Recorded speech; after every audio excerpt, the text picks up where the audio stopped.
उसका अगर हम देखें सुराब बरकत अलीमा खान से कोई इंतहा का परेशान है, ये फ्रस्ट्रेशन की इंतहा है, कोई पागल हो चुका है। ये सुराब बरकत तो पाकिस्तान के साफी उन्होंने बात की है कि कोई पागल हो चुका है, किसी का दिमाग पागल हो चुका है, वो इतना फ्रस्ट्रेट हो गया है, वो इतना पागल हो गया है कि वो इमरान खान के ख़ानदान को दवार के साथ और मुमकिन कोशिश कर रहे हैं लगाने की, लेकिन ये कामयाब नहीं हो पा रहे, क्योंकि मेरे रब के हाथ में इज़्ज़त और ज़िल्लत है, ज़िंदगी मौत सब कुछ, सब पावर मेरे रब्बुल आलमीन के हाथ में है। तो आप जितनी मर्जी पावर लगा लें, जब तक अल्लाह नहीं चाहेगा किसी को आप नुकसान नहीं पहुंचा सकते।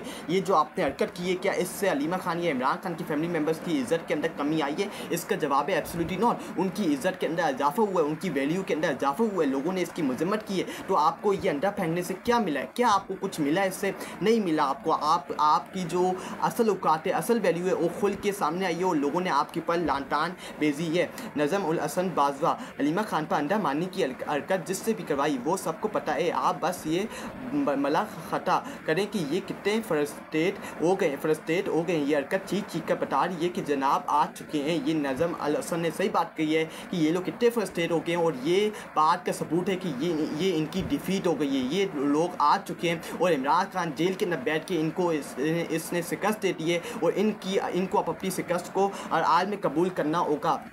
अहमद फरियाद ख्वाजा सुराहों से ऑटो तक, वैसे कंपनी ने कुछ तरक्की तो की है, मर्दों तक भी आई जाए कि ये अहमद फरियाद ने कहा कि पहले ख्वाजा सुराहों से इन्होंने हमला करवाया पीटीआई के लीडर के ऊपर, और अब ये ऑटो तक पहुंच के वैसे कंपनी ने, पाकिस्तानी स्टेट सिस्टम ने कुछ तरक्की भी की है। अब ये मर्दों तक भी बात आ जाएगी बहुत जल्द, आप ये देखेंगे।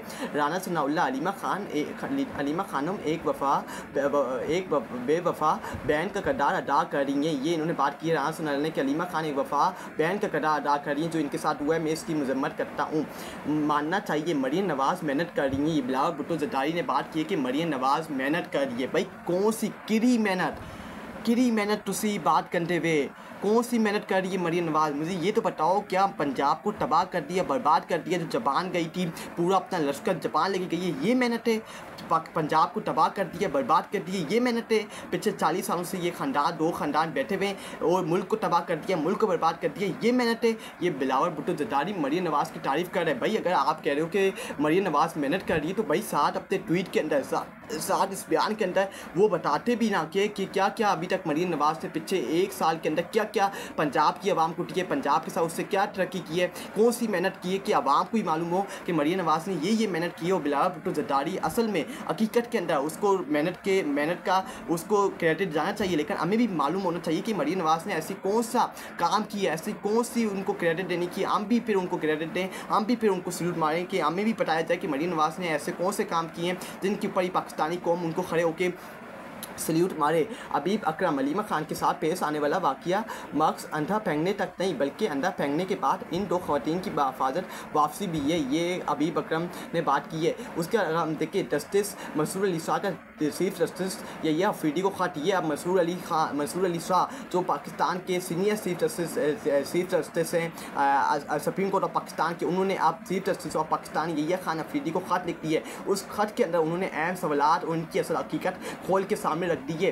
क्या लिखा है मंसूर अली शाह ने चीफ जस्टिस को ख़त के अंदर? 26वीं आईन तरमीम को चैलेंज करने वाली दरख्वास्तें तकरीबन 1 साल से जेरे अल्तवा हैं। ये बरास्त अदालत की आज़ादी से मुतल्लिक़ हैं। इन दरख्वास्तों की समाअत असल फुल कोर्ट के ज़रिए होनी चाहिए और इन जजों को इसमें शामिल नहीं किया जाना चाहिए जो इस तरमीम के बाद तैनात हुए। जब तक ऐसा नहीं होता, आपकी क़यादत में उठाया क्या कोई भी कदम अदारा जाती तौर पर कमज़ोर और आइनी बुनियादों पर मसरूक समझा जाएगा। ये उन्होंने अपने ख़त के अंदर मंसूर अली शाह ने अपने ख़त के अंदर chief justice of Yahya Afridi, supreme court के चीफ जस्टिस यहिया अफरीदी को ख़त लिखा है कि भाई आपने अभी तक क्यों नहीं इंसाफ कर रहे, आप इंसाफ की कुर्सी के ऊपर बैठे हुए हो, आप क्यों नहीं इसके ऊपर इंसाफ कर रहे हो और आप हमारे सवालात के जवाब क्यों दे रहे? ये जो सुप्रीम कोर्ट के सीनियर जज हैं मंसूर अली शाह ने, उन्होंने ख़त लिखा है पाकिस्तान के चीफ जस्टिस यहिया अफरीदी को, उनसे अहम सवालात पूछे और उनकी असल हकीकत खोल के सामने रख दी है कि इस वक्त सुप्रीम कोर्ट के अंदर जो जज हैं वो अब बाकायदा तौर के ऊपर बोलने लग गए। जो इस्लामाबाद हाई कोर्ट की भी जज हैं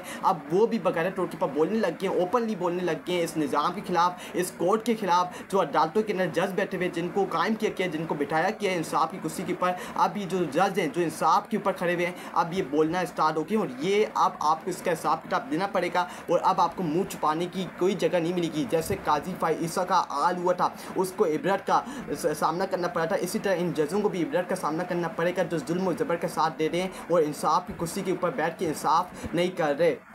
जज कोई रिमांड अफसर नहीं, छुट्टी लेने का ऑर्डर बताए अटाट मनवाने और आज़ाद जजों को बैनुल अक़वामी फोरम पर बोलने से रोकने के लिए अदलिया निगरानी में आ जाए तो वो अदलिया नहीं रहती, ब्यूरोक्रेसी का एक बाजू बन जाती है। जस्टिस सैयद मंसूर अली शाह का चीफ जस्टिस यही अफरीदी को ख़त, ये चीफ जस्टिस को ख़त लिखा है जस्टिस सैयद मंसूर अली शाह ने कि ये जज कोई रिमांड अफसर नहीं है कि